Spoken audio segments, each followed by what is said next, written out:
Bonjour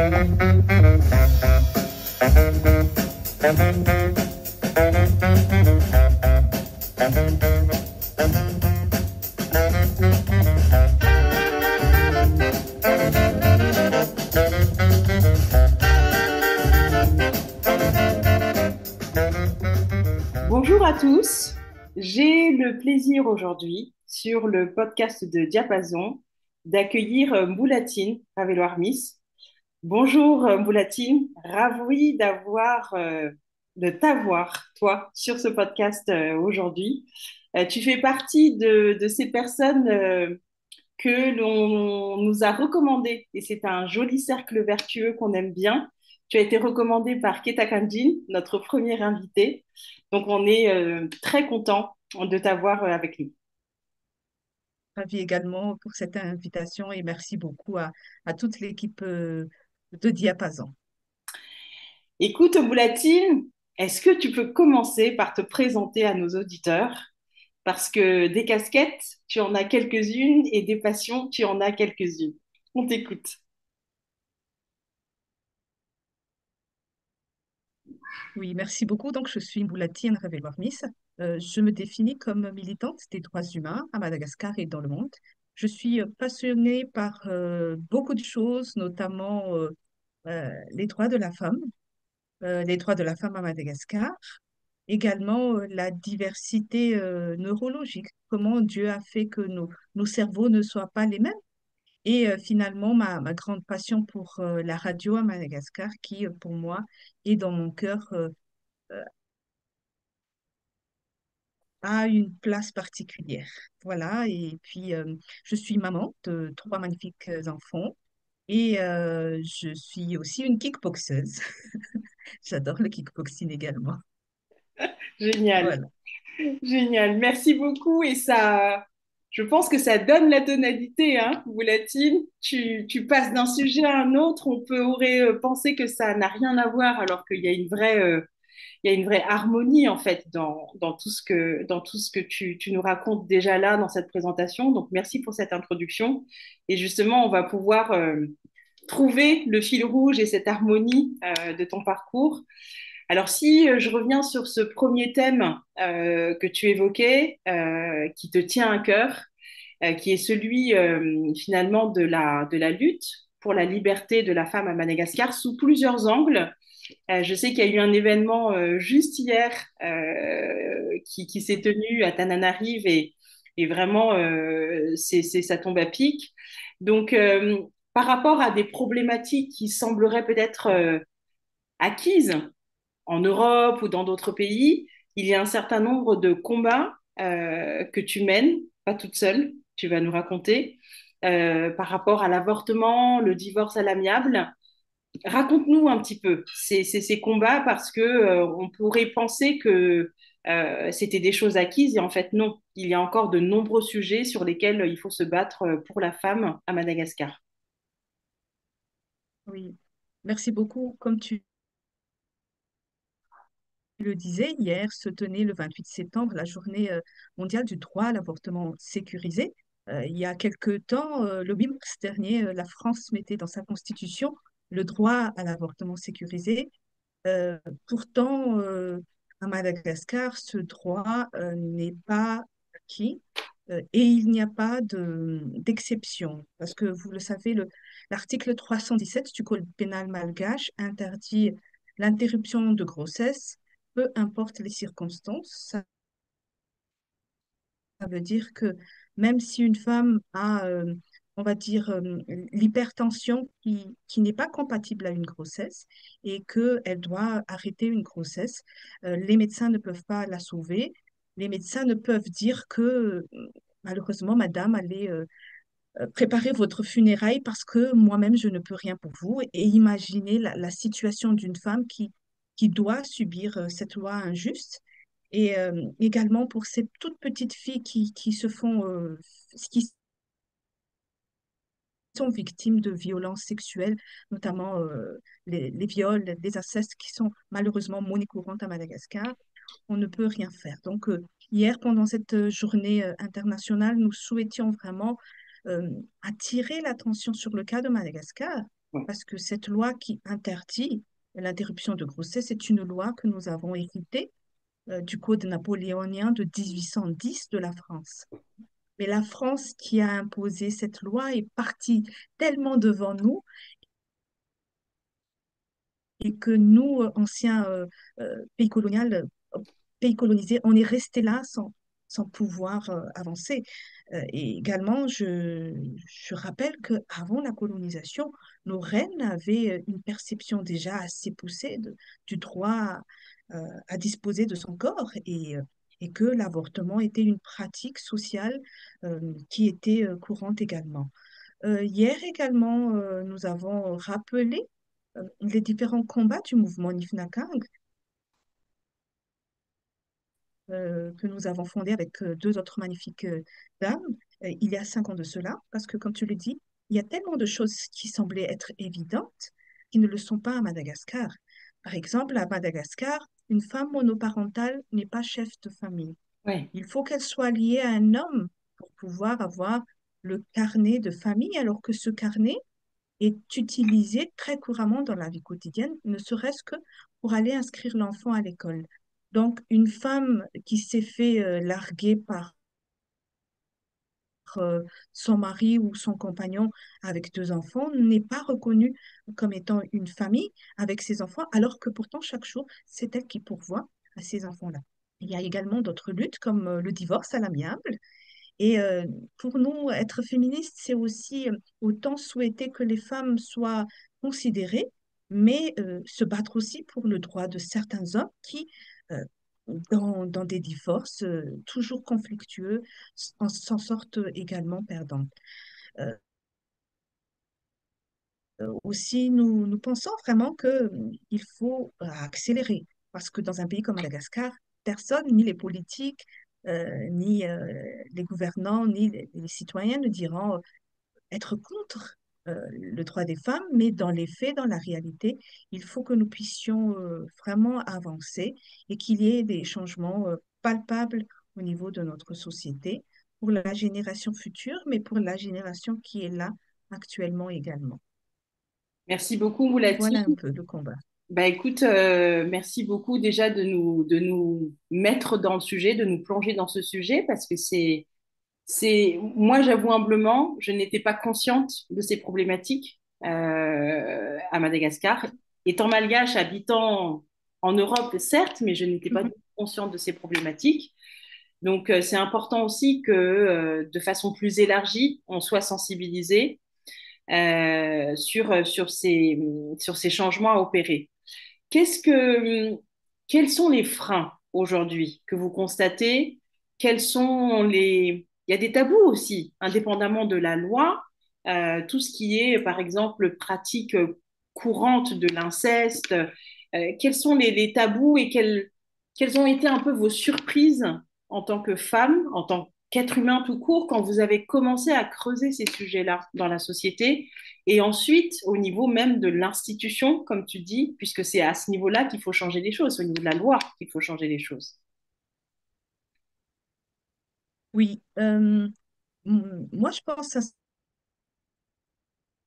sincèrement que le principal frein reste l'hypocrisie collective. Je dis toujours que quelqu'un dans une famille connaît quelqu'un qui a déjà avorté, que ce soit proche ou pas proche, mais quelqu'un connaît quelqu'un qui a déjà avorté, et pourtant on en parle mal.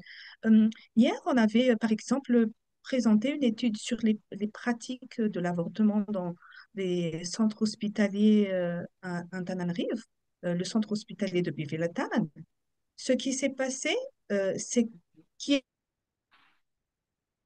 est très bizarre, c'est que on a donc auditionné des femmes qui ont eu recours à l'avortement et on leur a demandé si elles étaient ouvertes à changer les lois.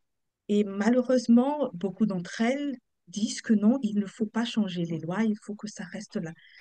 Au fait, il y a également le fait que, par exemple, quand nous faisons des activités, quand nous parlons de l'avortement et de pouvoir légaliser au moins l'interruption thérapeutique de la grossesse pour sauver des femmes euh, qui en ont besoin d'une manière médicale, Il y a le discours institutionnel, quand tout le monde est là. On dit que non, la religion fait que, la morale fait que, ce n'est pas de notre culture malgache, etc. Et quand vient la pause café, le discours change complètement. Ouais. C'est comme si on a d'autres personnes qui disent, oh, vous savez, ma tante, Lali, Lala, je connais telle, et que il faudrait vraiment que nous puissions avancer. Et on est aberré que les personnes soient aussi hypocrites et que la société en elle-même soit hypocrite. Et là, je vais nommer quelque chose qui dérange, mais bon, je pense qu'on est assez ouvert sur la plateforme pour en parler. Généralement, ce sont les religions chrétiennes qui sont toujours très virulentes contre le mouvement et disent que nous sommes les sorcières qu'il faudrait brûler. Mais quand on fait les statistiques, comme hier, l'impétrante a démontré, l'étude a démontré que les premières femmes qui avortent se disent de religion protestante et en second lieu viennent les catholiques. Et donc, on est vraiment aberré par rapport à cette situation d'hypocrisie où d'un, des religions sont très mal à l'aise avec la contraception, limite même l'accès à la contraception, et s'étonnent que les femmes avortent et disent que non, c'est une pratique qui est... Donc, au fait, c'est cette situation d'hypocrisie. Hmm. Et après aussi, il y a la corruption, parce que, disons-le, l'avortement sécurisé et insécurisé se fait à Madagascar, mais celles sécurisées sont plus accessibles aux femmes qui ont les moyens économiques d'aller dans des centres hospitaliers privés, avoir des médecins, donc des avortements qui restent clandestins, mais qui sont sécurisés. Par contre, la lessiveuse du coin ou même la dame qui a un poste dans une société, mais de classe moyenne, ne peut pas se permettre d'aller dans ces structures et qui sont donc victimes de cette ségrégation économique Ouais. parce que celles qui ont les moyens peuvent euh, transgresser la loi en toute quiétude, mais celles qui n'ont pas les moyens sont victimes et peuvent en payer jusqu'à leur vie. Et ça, on le dit toujours, malheureusement, ceux qui sont contre la loi ont les moyens d'aller à Maurice ou en Afrique du Sud où l'avortement est tout à fait légal et revenir comme si de rien n'était. Mais celles qui n'ont pas les moyens accumulent le peu qu'elles gagnent en quoi, 3, 4, 5, même voire 10 semaines, et donc ont déjà une grossesse assez avancée et ouvert encore plus à des risques de mourir ou de perdre les intestins ou perdre l'utérus ou être totalement vidés de leur sang. Ouais. Voilà. Ouais. Euh, mais Et, tout n'est pas, tout n'est pas noir. non, non, mais c'est très important et merci de. Je pense que c'est très important que tu dises les choses de façon ouverte. C'est une plateforme ouverte et le but est de mettre le point sur les problèmes qui existent et de se dire, OK, il y a ces problématiques religieuses, il y a ces problématiques morales, il y a une ségrégation économique, ça c'est très très clair et c'est ça provoque une inégalité horrible en fait par rapport aux conditions de la femme à Madagascar dans ces cas-là.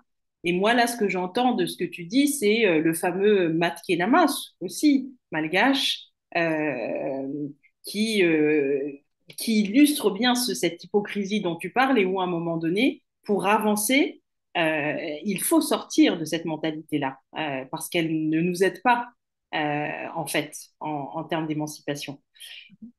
Juste un point, parce qu'on pourrait passer tout le podcast à parler de ce sujet, Moulatine, j'imagine que l'étude ou les études là que vous avez lancées et dont vous avez les résultats, il y a un certain nombre de chiffres, peut-être que tu voudrais nous en citer quelques-uns, et peut-être qu'on pourra aussi récupérer cette étude et la mettre à disposition sur la plateforme. Je ne sais pas si c'est quelque chose de possible. Oui, tout à fait. Donc, il y a une série d'études. Il y en a, il y a quatre études de recherche des universitaires. il y a deux investigations journalistiques qu'on peut tout à fait partager c'est pour large diffusion, pour que, tu vois, il y ait des recherches faites par les Malgaches, pour les Malgaches, et ça, on tient vraiment à ce que cela se fasse, pour ne pas dire non, ce sont les Vasas, les étrangers qui vous ont dit de faire ces choses, Oui. alors qu'en attendant, ce sont les femmes malgaches qui meurent. Donc, c'est tout à fait accessible. Une chose que je voudrais vraiment partager, et j'y tiens, c'est que euh, avant la colonisation, l'avortement était accessible. Certes, pas tout à fait sécurisé, mais qui n'était pas quelque chose qui faisait, voilà quoi. Et avant que la France ait imposé le code napoléonien, la reine Ranavalna III avait le code des 305 articles où elle a vraiment nommé que l'avortement, certes, était plus ou moins restrictif, mais pour sauver la vie de la mère, on pouvait totalement le faire. C'était comme un peu notre code pénal en ce temps-là. Également, je tiens encore à rappeler qu'il y a la citation, ne serait-ce que la citation Myrne qui dit à vous bébé. Ça veut dire que la vie de la mère prône et que dans l'esprit collectif, on ne peut changer de mère, alors qu'une mère qui est vivante peut encore donner d'autres enfants. Et c'est très important pour qu'on ne soit pas aliéné et qu'on ne soit pas, qu'on se dise pas que ce n'est pas de notre responsabilité de sauver la vie de nos femmes malgaches. Et je pense sincèrement aussi que nos aïeux ne se sont pas trompés quand ils ont mis Firenena, ça veut dire que la mère prône, ne serait-ce que dans la société ou dans la vie de la cité. C'est très Merci. intéressant ce que tu dis, Boulatine. Merci beaucoup de remonter en fait et de remettre des contextes historiques. Euh, on a ce multiple héritage en tant que Malgache. On a l'héritage de la colonisation, c'est notre histoire. On a l'héritage aussi de nos anciens. Nous avions des reines et pareil, je suis agréablement surprise en fait d'entendre que, comme tu dis, nos anciens ne se sont pas trompés. Il y avait du bon sens, il y avait de la raison à penser que pour certaines raisons, pour certaines causes, l'avortement pouvait effectivement être autorisé et être pratiqué, notamment pour sauver la mère. Donc, écoute, on est vraiment preneur de ces études dont tu parles. On pourra les mettre à disposition et faire en sorte qu'effectivement, j'imagine que vous êtes en train aussi de mener des combats au niveau législatif, peut-être à faire en sorte que vous ayez une influence sur certains partis politiques pour que vos voix soient entendues au niveau de l'Assemblée nationale et que des lois passent. De ce côté-là, est-ce qu'il y a des avancées que tu constates? Oui, donc on- on- il y a 2 ans, nous avons essayé de faire passer la loi qui améliore, qui assouplit le code pénal 317, l'article 317, qui intègre des exceptions et on l'appelait une proposition sur l'interruption thérapeutique de la grossesse. Malheureusement, cette loi avait disparu un temps, ce qui est déjà impensable d'une manière démocratique qu'une proposition de loi puisse juste disparaître et que les mouvements anti-droits des femmes travaillent à Madagascar à des sphères qu'on ne peut même pas imaginer. Cette proposition de loi, on essaye de la mettre à l'ordre du jour de l'Assemblée nationale pour qu'au moins nos parlementaires en discutent, parce qu'avant, même le droit d'en discuter n'a pas été respecté. Ouais. Et nous faisons actuellement donc des travaux avec nos parlementaires, nos nouveaux parlementaires, parce qu'il y a eu fraîchement de nouveaux parlementaires, en essayant d'expliquer, d'informer et aussi de partager cette vision de la femme malgache et surtout ce que gagne Madagascar quand nos femmes ne mourront plus dans les coins de rue et surtout ce que gagne Madagascar quand on protège nos médecins. Parce que même actuellement, nos médecins ne sont pas protéger. J'explique un peu si on a un peu de temps. Oui, je t'en prie. Au fait, si avec la loi actuelle, si le médecin euh, fait l'interruption thérapeutique de la grossesse, le médecin trahit la loi et peut être emprisonné. Par contre, si le médecin décide donc de ne pas obéir à cette loi et de sauver quand même la femme, le médecin, bon, excusez-moi, je reprends. Si actuellement avec la loi, si le médecin sauve la femme et ne va pas dans le sens de la loi, le médecin peut être emprisonné. Au Oui, contraire, si le médecin refuse de sauver la femme, il peut aussi être emprisonné pour non-assistance à personne en danger de mort. Donc, que exactement. ce soit l'un ou que ce soit l'autre, le médecin n'est pas protégé, ce qui est Ouais, aberrant parce que ouais. on n'a déjà pas assez de médecins et que s'ils ne font pas leur devoir propre en tant que médecin. Donc voilà aussi une situation très aberrante par rapport à cette situation juridique à Madagascar. Euh, nous avons besoin de réactualiser urgemment la loi sur l'interruption de grossesse. Clairement, clairement, clairement. Et vous avez le soutien des médecins, Boulati? Oui, au fait, la proposition de loi sur l'interruption thérapeutique de la grossesse est purement médicale. Elle D'accord, n'a pas été écrite seule par le mouvement parce qu'il y a des terminologies, bien sûr. pathologies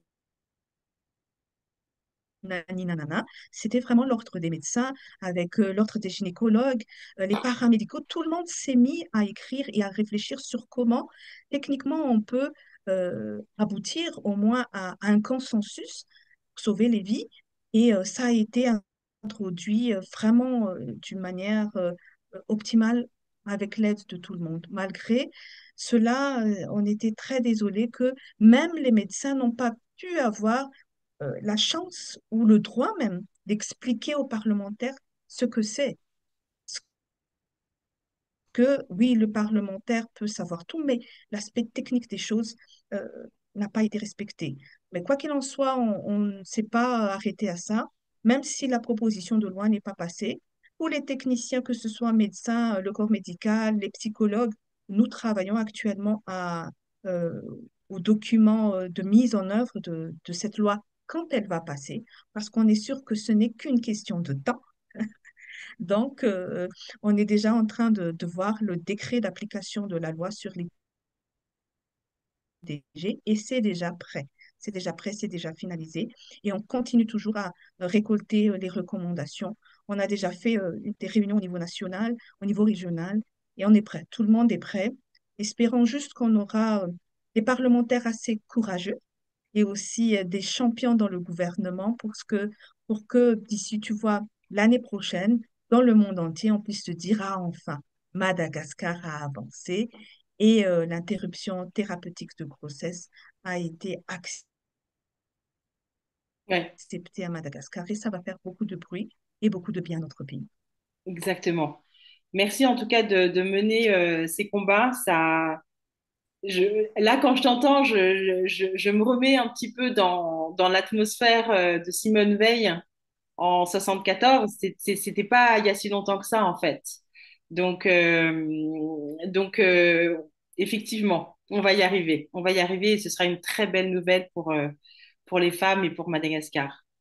Euh, Si on passe à un autre de tes sujets, Boulatine, qui est celui de faire reconnaître l'autisme à Madagascar, je sais que c'est aussi, tout à l'heure c'était plus le sujet relié à la femme, mais là c'est un sujet qui te tient aussi à cœur et peut-être parce que ça te concerne aussi puisque tu vas nous en dire plus par rapport à ton enfant.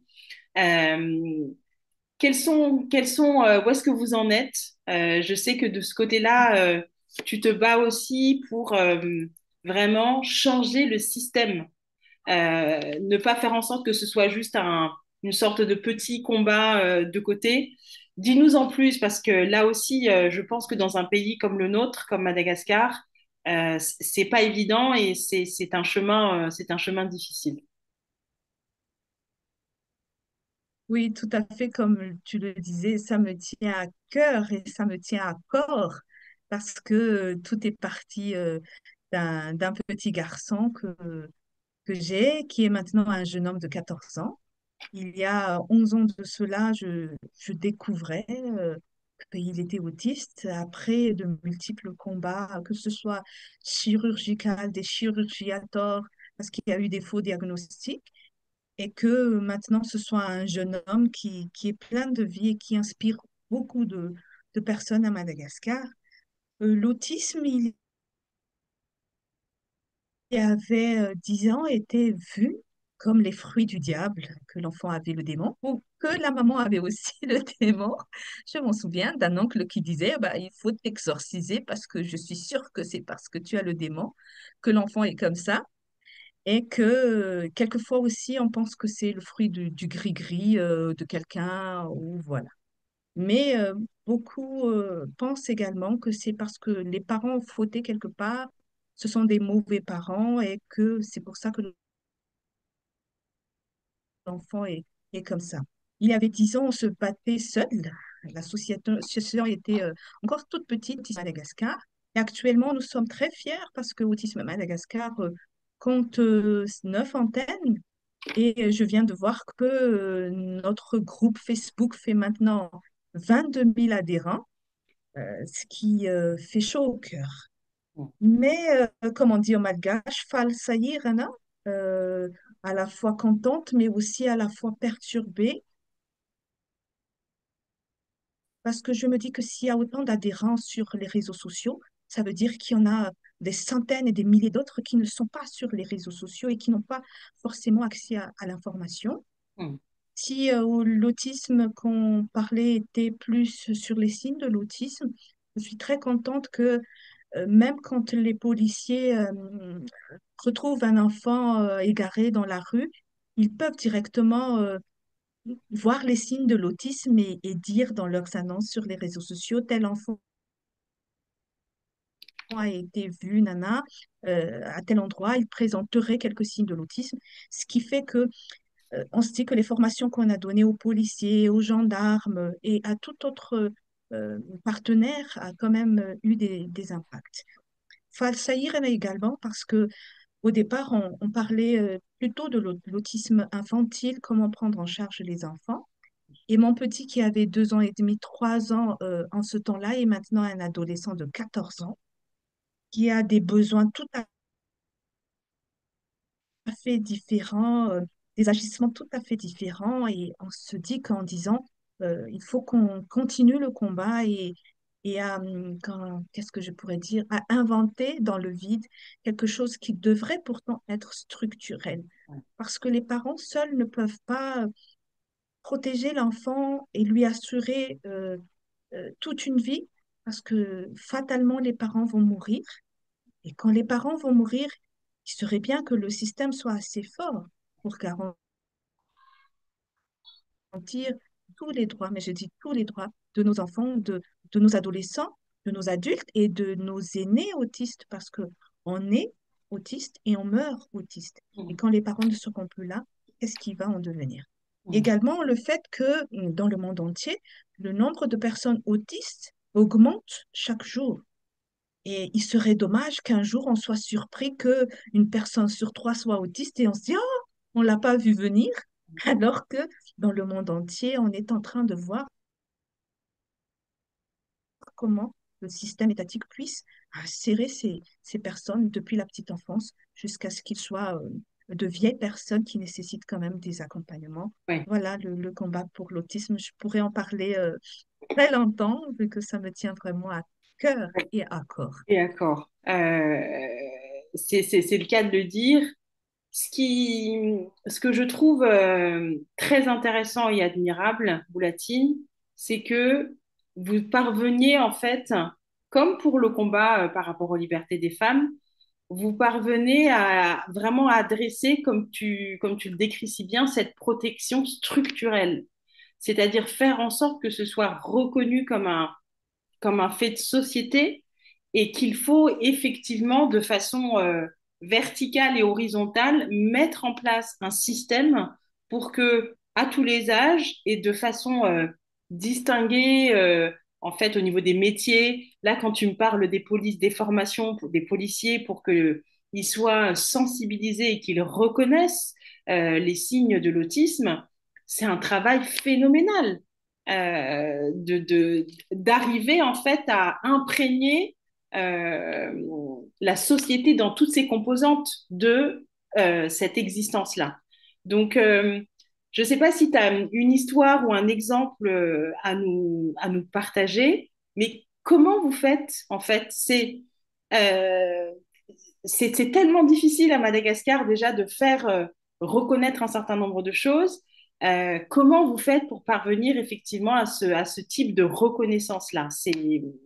C'est vraiment admirable. Enfin, moi, je sais pas. Voilà, j'aimerais bien que tu nous racontes peut-être un exemple ou une histoire par rapport à ça. Je pense que ça, le malgache est quelqu'un de très sentimental et le fait d'avoir partagé mon vécu autant au quotidien, les beaux moments, mais aussi les moments difficiles ont permis aux gens de se reconnaître dans mon histoire, dans l'histoire de mon enfant, et qu'ils ne soient pas complexés par rapport à la situation, mais aussi par le fait que on peut réclamer des droits qui nous reviennent sans aller dans mendier. Parce que, excusez-moi, à Madagascar, malheureusement, le monde du handicap réside dans le s'il vous plaît, aidez-moi parce que je suis handicapé et non pas je réclame mes droits en tant que citoyen à part entière avec des besoins spécifiques en tant que citoyen à part entière et qui peut contribuer au pays et non pas être un fardeau. Je pense que Hmm. c'est ça qui a fait que ça marche. Une histoire qui me tient vraiment à cœur et qui me fait toujours pleurer, j'espère que je ne vais pas pleurer, c'est que quand euh, des agents de police, des agents pénitentiaires de la prison d'Antsirabé nous a appelés en disant on n'en peut plus, on n'en peut plus parce que déjà il y a un gamin qui est emprisonné dans la prison adulte Antsirabé. Et quand ces crises autistiques arrivent, même les détenus les plus coriaces n'en peuvent plus. Ils crient, ils Ouais. mordent, ils mangent ses résidus, son caca, et quand il a faim, il se mord lui-même et que ça, c'est devenu presque impossible. Ils nous ont appelés, on a tout fait pour s'entraider et grâce à Dieu et grâce à beaucoup de, de bonne volonté, l'enfant est maintenant hors de la prison. Mais il n'y a pas le système qui est en place et l'enfant aurait, se serait retourné dans la rue et donc bis repetita avec l'association et avec mon compagnon, on essaye de chaque mois subvenir aux besoins de cet enfant. Pour te dire que l'autisme est partout. Ce n'est pas juste dans la vie quotidienne qu'on pense, mais il peut y avoir des délinquants autistes, autant qu'il y a des enfants qui n'ont rien fait, qui peuvent être dans les prisons parce qu'ils ne sont pas considérés comme des personnes ayant des difficultés à s'adapter à la société. Ouais, Ça a ouais, été très dur, mais l'histoire de notre petit qu'on a nommé Baria, parce qu'il adore le foot, ouais. nous permet de dire qu'il y a il y a des compétences à mettre en place et il y a des collaborations à faire pour qu'on puisse s'en sortir et pour que la société soit plus juste. Et je reviens sur cette société juste parce que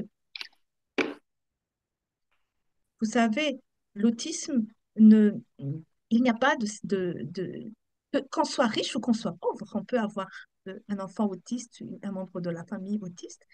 Mais ce qui se passe, c'est que les riches peuvent envoyer leurs enfants au Canada ou ailleurs en Suisse. Mais la dame qui ne fait que, comment dire, lave le bidon jaune ne peut pas avoir assez de moyens pour, pour donner à son enfant le meilleur. Il y a toujours cette ségrégation économique que normalement le système devrait apaiser pour que chacun puisse avoir ses droits. Exactement.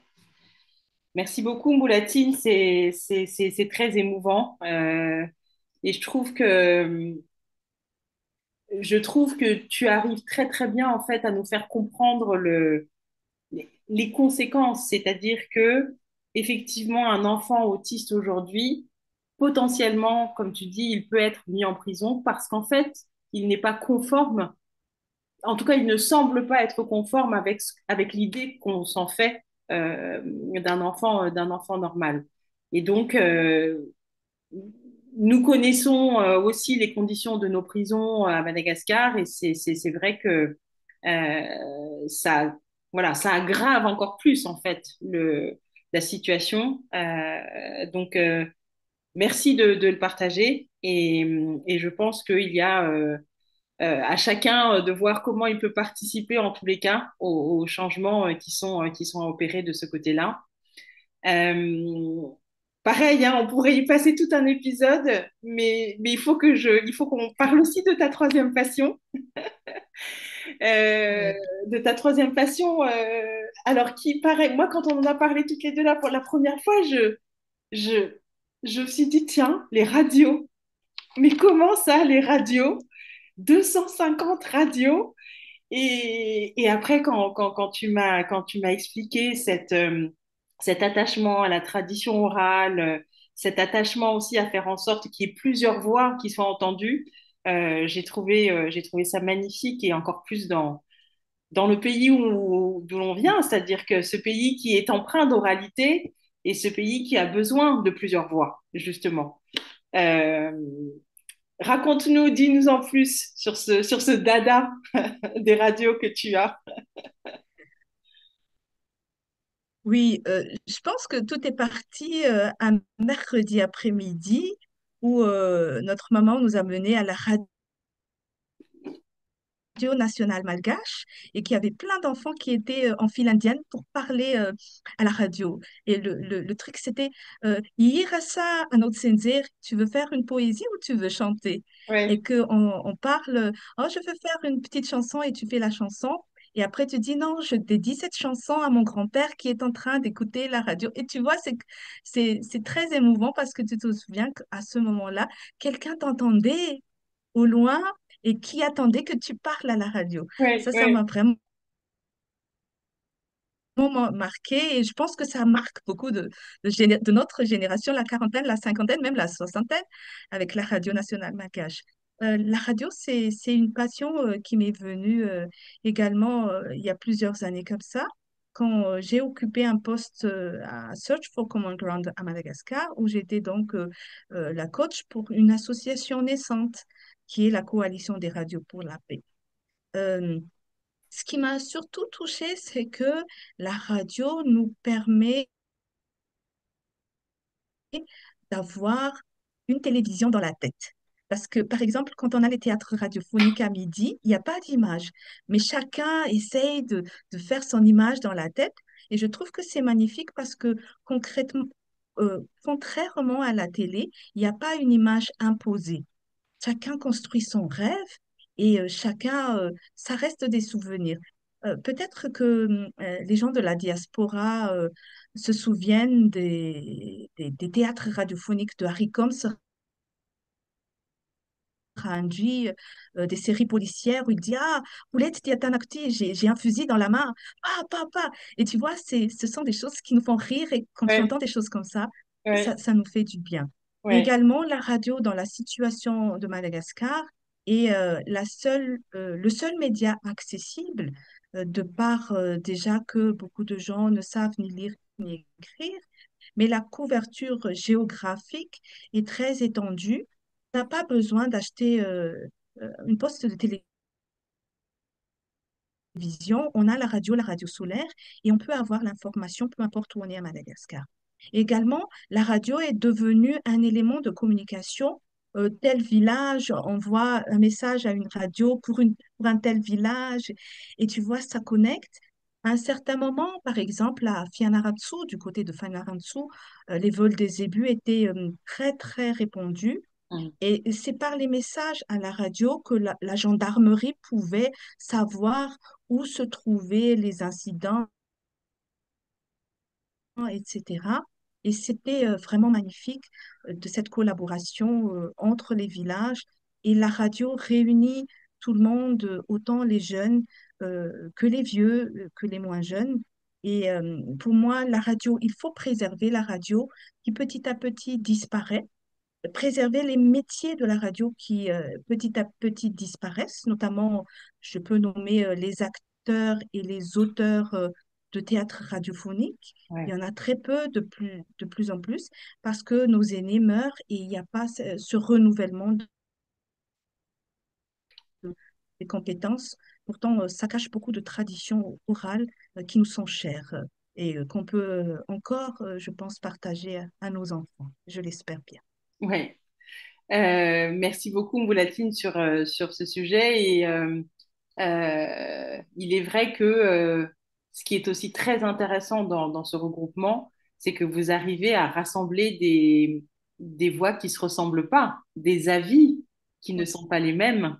Et tu le disais tout à l'heure en amont sur la partie Search Common Ground, ça c'est capital en fait dans la construction que l'on a en tant que citoyen, en tant que citoyen malgache à notre époque, mais encore plus avec cette tradition de l'oralité en fait que tu décris qui nous est propre en fait.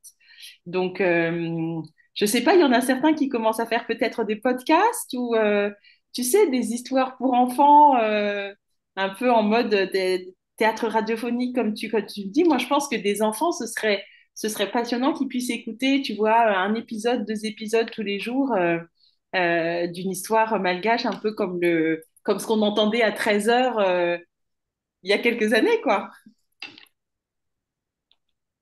Oui, tout à fait. Et on essaie aussi de réinventer la radio, comme tu le disais, parce qu'il faut que la radio avance. Il y a des radios qui ont maintenant des directs qu'on peut voir sur les réseaux sociaux. Il y a des radios numériques, mais il y a encore des radios capots, comme on peut le dire, fin fond de la brousse, où Ouais. l'animateur est en même temps le directeur, le journaliste. Oh, il y en a de tout. Et on a essayé de rassembler autant les radios très performantes que les radios qui sont en train de naître pour pour se donner les compétences et pour partager. Actuellement, oui, je me souviens, pour les enfants, durant la COVID, les radios ont constaté que les informations qu'on donnait, que ce soit à la radio ou à la télé, étaient pour les grandes personnes. Hmm. C'était des informations très sérieuses, etc., sans que l'enfant puisse imaginer ce que Hmm. c'était. Aussi, nous avons créé des comptes pour enfants concernant la COVID-19, comment on peut contourner, etc., se protéger. Et on a fait plein de comptes pour enfants. Le plus aussi, ce qu'on a fait, c'est que on voit que malgré cela, à la radio, il y a certaines personnes qui n'ont pas forcément accès à la radio, notamment les personnes malentendantes, Oui. qui utilisent le langage des signes. Aussi, en même temps qu'on faisait donc ces émissions à la radio, on a essayé d'adapter les contes en langue des signes et qu'on pouvait aussi partager autant à la télé que sur les réseaux sociaux. Et nous avons vraiment adoré faire cette aventure, à la fois radiophonique, télévision et, euh, sur les réseaux sociaux. On pourra aussi vous mettre à disposition ces écoutes et pour partager aussi à la diaspora Ouais. ce merveilleux voyage dans l'oralité malgache. Oui, oui, oui. Je trouve que c'est important parce que si on revient sur un sujet qui est l'éducation, comme tu le dis si bien, c'est un des moyens en fait le plus démocratique et dont la couverture est la plus élargie à Madagascar. Donc atteindre les enfants et donc avoir une sorte de mission éducative aussi par ce biais-là est quelque chose d'important. Et je pense qu'au niveau de la diaspora, l'autre l'autre mission, c'est d'entendre parler malgache et d'apprendre le Oui, malgache et de l'écouter tous les jours pour que, en tant qu'enfant grandissant à l'étranger, ils puissent avoir peut-être leurs parents malgaches, mais aussi la radio. Donc, nous sommes vraiment preneurs, Moulatine. Je pense que ça intéressera plus d'un. Euh, le, on est presque à la fin. Bon, j'aimerais qu'on poursuive, mais à un moment donné, il faut qu'on termine. Donc, on va passer aux questions rituelles de diapason, volatile. Et l'une des premières questions rituelles, c'est est-ce qu'il y aurait un livre, une citation, un film, un événement que tu voudrais nous partager ici, quelque chose qui t'a marqué ou quelque chose qui te porte. Alors, tu en as beaucoup, hein, des sujets qui te portent, mais il y a peut-être, voilà, une sorte de symbole en particulier que tu voudrais nous partager ici par rapport à ce podcast. Ok, merci beaucoup. Je partagerai des citations. La première citation qui me tient vraiment à cœur est la citation d'un militant sénégalais qui s'appelle Fadel Barro. Il est du mouvement Y en a marre. Il dit, et ça j'aime vraiment, il n'y a pas de destin forclos, il n'y a que des responsabilités désertées. Il n'y a Waouh, pas de destin forclos, il n'y a que des responsabilités désertées. Ça m'a porté pendant beaucoup de temps parce que les questions de la femme, et surtout sur le handicap, il n'y a pas de destin forclos. Chaque enfant, chaque personne en situation de handicap ou ayant des besoins spécifiques peuvent être, euh, sont des diamants, mais que c'est notre responsabilité que nous devons prendre en main. L'autre citation, c'est plus une phrase que j'utilise très souvent pour répondre aux gens qui disent que non, je n'ai pas le temps, non, je n'ai pas les moyens, non, je n'ai pas, oui, oui, oui. Je dis souvent que chacun à notre niveau, avec notre niveau de connaissance, notre temps, nos niveaux économiques, peuvent changer une chose, ne serait-ce qu'une petite chose. Et nous tous, ensemble, nous pouvons changer l'histoire. Voilà. merci pour ces citations. Nous les mettrons, c'est ce qu'on fait d'habitude, un bulletin, on les mettra en exergue dans les notes du podcast.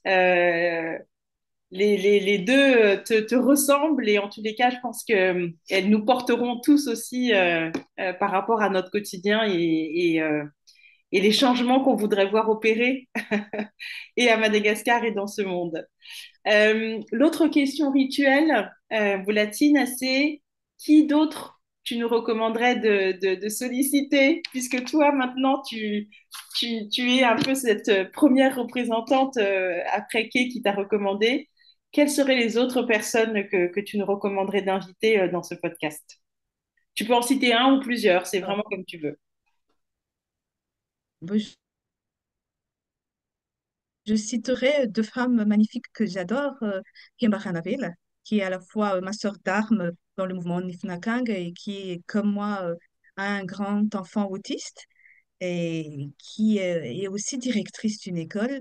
Je trouve magnifique, qui a une autre manière de voir la différence et d'inclure les enfants différents dans les salles de classe. Et puis, la deuxième serait Dr Louvatine Ndjiamboa-Wundt, l'une des trois fondatrices du mouvement Nifna.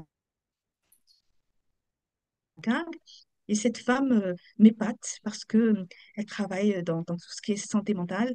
Elle est en tant que malgache, elle s'intéresse beaucoup à tout ce qui est Alzheimer, des choses qui, à Madagascar, on n'en parle que peu, mais elle est arrivée, malgré son jeune âge, à être intégrée dans des instituts de recherche de haut niveau du monde entier. Et au fait, j'aimerais aussi qu'elle soit interviewée pour dire que, au fait, la jeunesse malgache est une jeunesse qui, qui a de l'espoir et qui peut aller très loin quand on lui donne sa chance. Merci beaucoup. Alors, Kemba, tu sais que je suis déjà en relation avec elle et j'espère effectivement pouvoir l'interviewer très bientôt. Et le docteur Louvatine de Mouvoun, bah, écoute, avec plaisir. Je l'avais effectivement identifié sur le site puisque je suis allée voir Nifnakang et j'avais vu que vous étiez toutes les trois. Et je trouve que la façon même dont vous l'avez construit, c'est intéressant parce que il y a, comme tu le disais tout à l'heure, il y a tout l'aspect aussi médical, technique, notamment si on fait référence à la partie avortement. Il faut aborder le sujet dans toute sa globalité et non pas seulement sur la partie morale, religieuse, etc. Euh, un grand merci, Boulatine. Quel serait ton mot de la fin? Qu'est-ce que tu souhaites transmettre pour nourrir le débat ici? Qu'est-ce que tu souhaites peut-être nous laisser en cette fin d'épisode? Euh, je dirais que il n'est pas facile de rester à Madagascar. C'est un choix c'est un choix très difficile et c'est un choix très éreintant. Donc j'invite vraiment la diaspora à pouvoir soutenir les nouvelles organisations qui essayent malgré tout, dans un contexte très difficile, de se tenir pour les droits. Il y a plein d'associations malgaches qui essayent de faire autant qu'ils peuvent. Également, pour ceux et celles qui sont militants, militantes, je voudrais passer le message que il nous est permis d'être fatigués et il nous est permis de prendre un peu de temps pour se reposer parce que le repos fait partie de la guerre et que, comme le dit toujours, on a besoin de militants vivants et bien important que de militants qui soient très fatigués, malheureux dans leur militantisme. Merci Merci Mboulatine. Merci beaucoup. encore une fois et puis bonne continuation dans tous ces combats et je pense que tu vas inspirer et tu en as déjà inspiré plus d'un à, à les poursuivre et à vous soutenir. Merci, au revoir.